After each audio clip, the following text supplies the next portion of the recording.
Magandang araw, isang ulam recipe na naman ang ibabahagi ko sa inyo na siguradong magugustuhan niyo rin to.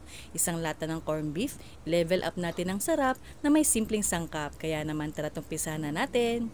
Sa mainit na kawali, maglalagay lang tayo ng mantika. Kapag mainit na ang mantika, ilagay na natin yung ating carrots at saka ng patatas. Hiniwa ko lang to na malilit na cubes at prituhin lang natin yan until mag-light brown. Once luto na yung ating patatas at ang carrots, tanggalin muna natin yan sa kawali at saka na natin pipirituhin dito yung ating mga hotdogs. Hiniwa ko lang yan ng malilit na cubes at lutuin lang natin yan for at least 1 minute.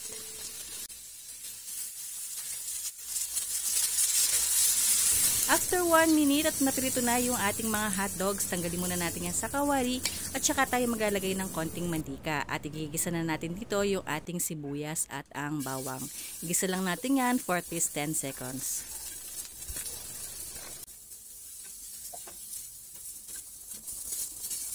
Once naamoy mo na ang mabangong gisa ng ating sibuyas at ang bawang, ilagay na natin dito yung ating corned beef.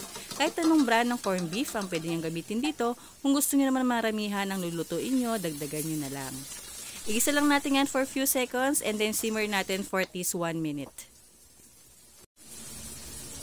After 1 minute, timplahan na natin ng konting paminta, tsaka na natin lalagay yung ating napritong mga hotdogs.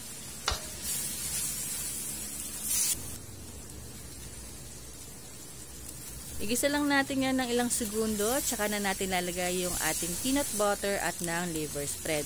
Pero yung peanut butter ay optional lamang. Kung ayaw nyo ng peanut butter, ay pwede naman hindi lagyan. Igisa lang natin yan for few seconds, tsaka na tayo maglalagay ng ating pampalasa na beef cubes. Kalahati lang ang nilagay ko dito.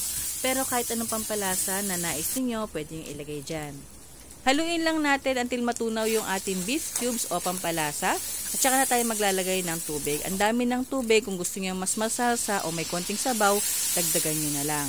So simmer lang natin yan for at least 1 minute at saka na tayo maglalagay ng ating tomato sauce. So kalahati lang ng pakete na yan ng tomato sauce ang nilagay ko o kaya naman 3 to 4 tablespoon. Haluin lang natin na mabuti at saka na natin simmer for at least few seconds and then lalagay na natin yung ating napritong patatas at ng carrots. Haluin natin yan mabuti at saka na natin hihinaan yung apoy over low heat at hayaan muna nating maluto for at least 2 to 3 minutes.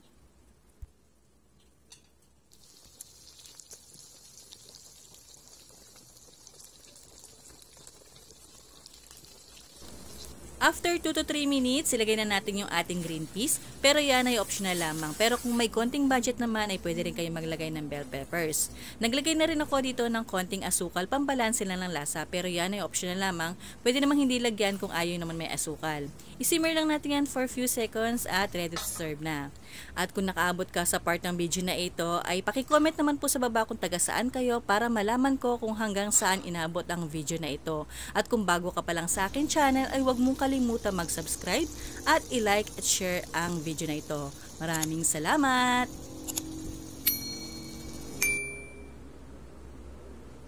And that's it! Narito na ang ating pinalevel up na sarap ng simpleng delata, ang corned beef caldereta. I hope nagustuhan nyo ang recipe natin for today. Maraming salamat po at ingat po palagi.